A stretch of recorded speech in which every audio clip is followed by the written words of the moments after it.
En 97, il débarque au Congo, il arrive à rencontrer Joseph Kabila, qui n'est à l'époque que, entre guillemets, le fils du président Laurent-Désiré Kabila, et ils vont se nouer d'amitié, en fait. Ils vont parler de leur vie quotidienne, de religion, mais aussi d'opportunités économiques. Et c'est cette relation, finalement, avec Joseph Kabila qui va lui ouvrir très grandes les portes de l'économie congolaise. Quand Dan Gertler parle de Joseph Kabila, il l'appelle mon frère. Donc ça dit beaucoup de choses.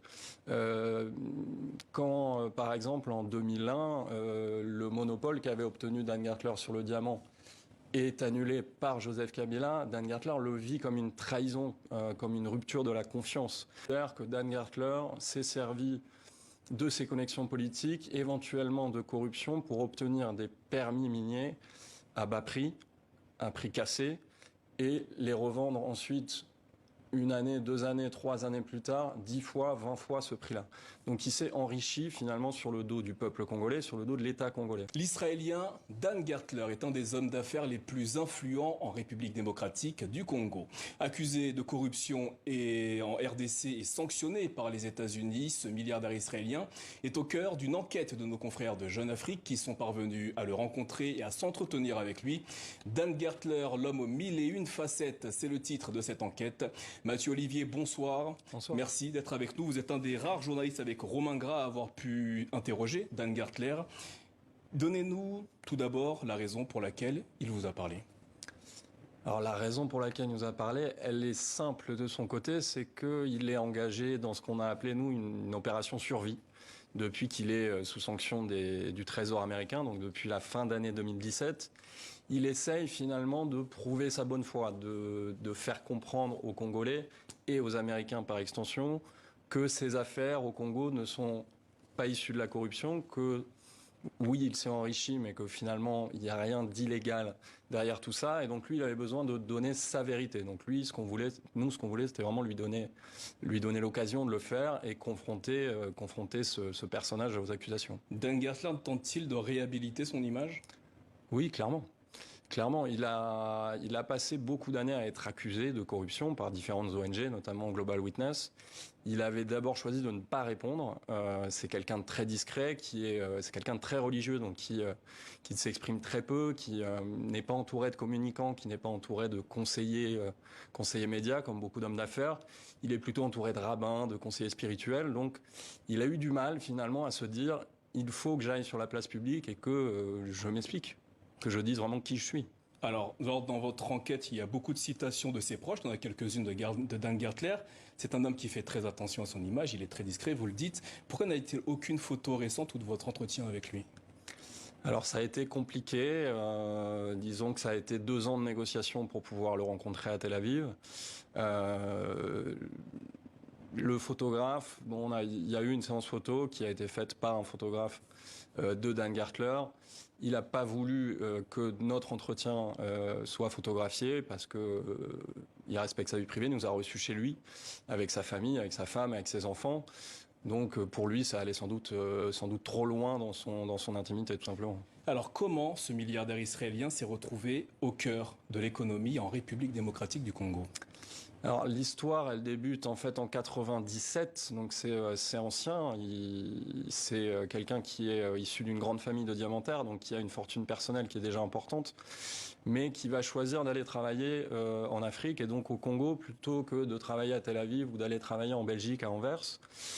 En 97, il débarque au Congo, il arrive à rencontrer Joseph Kabila, qui n'est à l'époque que, entre guillemets, le fils du président Laurent-Désiré Kabila, et ils vont se nouer d'amitié, en fait. Ils vont parler de leur vie quotidienne, de religion, mais aussi d'opportunités économiques. Et c'est cette relation, finalement, avec Joseph Kabila qui va lui ouvrir très grandes les portes de l'économie congolaise. Alors, Dan Gertler est souvent présenté comme un proche de l'ancien président, Joseph Kabila, vous le dites. Quel rapport entretiennent les deux hommes ? Quand Dan Gertler parle de Joseph Kabila, il l'appelle mon frère. Donc ça dit beaucoup de choses. Quand, par exemple, en 2001, le monopole qu'avait obtenu Dan Gertler sur le diamant est annulé par Joseph Kabila, Dan Gertler le vit comme une trahison, comme une rupture de la confiance. Je le redis, il parle vraiment de Joseph Kabila comme son frère. Et ça va être vraiment le socle de leur relation pendant toutes ces années.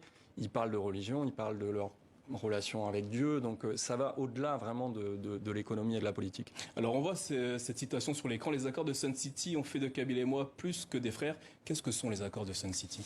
Alors les accords de Sun City, c'est en 2002-2003, c'est une façon pour Joseph Kabila de mettre fin à la guerre civile qui ensanglante le Congo. Il va travailler avec les États-Unis, avec l'administration de George W. Bush, qui cherche aussi un succès diplomatique en Afrique à cette période-là. Or, Joseph Kabila n'a pas de relation avec Washington à ce moment-là. La RDC et les États-Unis n'ont pas vraiment de relation. Et c'est Dan Gertler qui va faire l'intermédiaire entre les deux. Joseph Kabila va nommer Dan Gertler son envoyé spécial auprès de l'administration Bush. Et Dan Gertler va se retrouver au milieu des pourparlers pour les accords de paix de Sun City qui seront signés en 2003. Donc ces accords de paix, c'est une victoire diplomatique pour les États-Unis, une victoire diplomatique pour Joseph Kabila, et au fond une victoire, je dirais, économique pour Dan Gertler, parce que ça va encore plus lui ouvrir le champ des possibles à Kinshasa. Dan Gertler est accusé actuellement de corruption en République démocratique du Congo. Il est sanctionné par les États-Unis. Pour quelle raison? Alors depuis, on va dire, une dizaine d'années, il est la cible d'une partie de la société civile congolaise, relayée par notamment l'ONG Global Witness. Les accusations, c'est quoi? C'est-à-dire qu'ils considèrent que Dan Gertler s'est servi de ses connexions politiques, éventuellement de corruption, pour obtenir des permis miniers à bas prix, à prix cassé, et les revendre ensuite une année, 2 années, 3 années plus tard, 10 fois, 20 fois ce prix-là. Donc il s'est enrichi finalement sur le dos du peuple congolais, sur le dos de l'État congolais. Selon ses détracteurs, le manque à gagner pour l'État congolais serait de plusieurs milliards de dollars, donc ce qui est colossal. C'est des accusations qui ont commencé à émerger autour de l'année 2010 et qui ont finalement effectivement abouti aux sanctions américaines qui sont tombées fin 2017. Un protocole d'accord, ça a été signé en février dernier entre le gouvernement au Congo, en République démocratique du Congo, et le groupe de Dan Gertler, le groupe Fleurette. Quel est le contenu de cet accord? Alors cet accord, il n'a pas été rendu public. On en connaît une partie des clauses. La base, c'est que Dan Gertler restitue à l'État congolais ses avoirs miniers.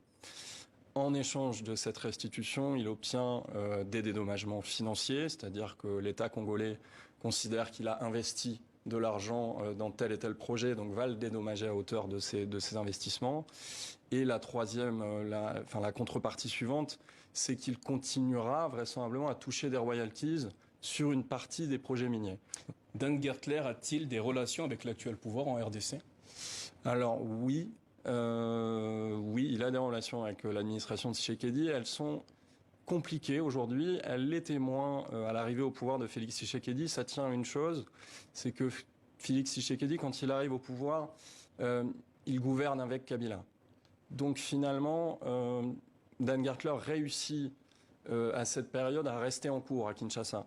Et c'est finalement la détérioration des relations entre Félix Tshisekedi et Joseph Kabila qui va amener Dan Gertler à être un petit peu moins bien vu à Kinshasa. Mais les relations, elles sont toujours existantes aujourd'hui. Dans votre enquête, vous écrivez que Dan Gertler se décrit comme l'un des principaux contribuables du pays. Est-ce vrai? Alors ça, seul l'État congolais pourrait le dire, mais lui, en tout cas, ce qu'il revendique, c'est d'avoir investi énormément et dans tous les projets miniers auxquels il a participé. Donc il considère que oui, il s'est enrichi, ça il ne le nie pas. En revanche, il considère que ses détracteurs minimisent à dessein le montant des investissements. Voilà, quand il achète un terrain vierge et qu'il amène l'eau, qu'il amène la route, qu'il amène l'électricité, lui, il considère qu'il le fait pour l'État congolais. C'est pour ça que pendant des années, il ne s'est pas défendu face aux accusations parce qu'il pensait que l'État congolais était de son côté. Et il disait, l'État congolais sait ce que je fais pour la RDC. Toute une partie de cette enquête est intitulée Opération Survie, vous l'avez cité tout à l'heure. Pensez-vous que Dan Gertler va continuer à investir en RDC? Alors aujourd'hui, c'est impossible, puisqu'il n'a plus le droit d'opérer en dollars. Il n'a plus le droit de commercer avec des Américains. Les sociétés américaines n'ont pas le droit de commercer avec lui. Donc il est finalement coupé du système financier international. Ce qu'il espère aujourd'hui, c'est la levée des sanctions américaines. C'est pour ça qu'il a signé cet accord avec la RDC. il pense que cet accord va pousser les Américains à lever les sanctions en considérant qu'il n'y a finalement plus de contentieux à la base. Ce qu'il faudra voir, c'est dans les prochains mois la réaction de l'administration américaine qui a en ce moment l'accord entre les mains, qui est en train de l'analyser et qui va décider si effectivement ils lèvent les sanctions ou s'ils vont même plus loin finalement dans leur politique. Dan Gertler, l'homme aux 1001 facettes, c'est le titre de votre enquête avec Romain Gras, Mathieu Olivier. Merci d'avoir répondu à nos questions.